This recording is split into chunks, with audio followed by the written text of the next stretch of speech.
په غزني کې یو ځوان د یو غیرتي کار له وجې مړ شوی. په نوموړي ولایت کې یاد ځوان د 2 ماشومانو د ژغورنې له امله څنګه ومړ. بلخوا په نیمروز کې د نوموړي ولایت والي خلکو ته څه ویلي. بشپړ جزئیات په ویډیو کې تر پایه وګورئ. پاتمنو لیدونکو ستړي مه شئ.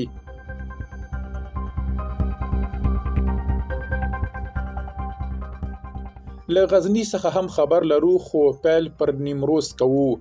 د طالبانو د نیمروز والي وایي چې د بندر له لارې واردونکو تیلو لپاره لازمي اسانتیاوې برابرې شوي دي او له دې وروسته د بندر له لارې هیڅ چاته اجازه نشته چې تیل په بوشکو کې نیمروز ته وارد کړي.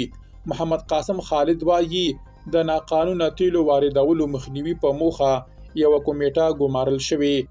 د طالبانو د نیمروز ولایت دفتر سه شنبه د چونګښ پر 40مه پر خپل ایکس لیکلي چې د یاد ولایت والي محمد قاسم خالد د ولایت د علماو شورا له رئیس د سرحدي ځواکونو او سټنډر ادارې له مسؤلینو سره هیواد ته د ناقانونه تیلو واردولو مخنیوي په موخه د ولایت په مقام کې غونډه کړې ده.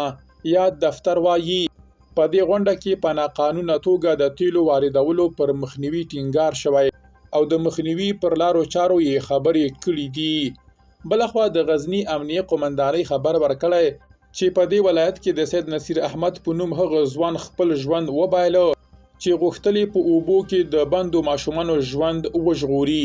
د یادې امنیه قومندانۍ لخوا خپرې شوې خبرپاڼه کې ویل شوي چې دغه پیښه پرون ماسپښین د غزني ولایت د مرکز اړوند 3مې امنیتي حوزې ته څیرمه په پیرزاده کلي کې هغه مهال رامنځته شوې چې د یو کور 2 ماشومان د سیلاب اوبو ته وغورځېدل. سرچینه زیاتوي چې نصیر احمد دواړه ماشومان ژغورلي خو خپله یې د سیلاب په اوبو کې ساه ورکړې. د سرچینې په خبره چې د نوموړي ځوان جسد له اوبو راایستل شوی او کورنۍ ته یې سپارلی دی. درنو لیدونکو له ملتیا مو مننه.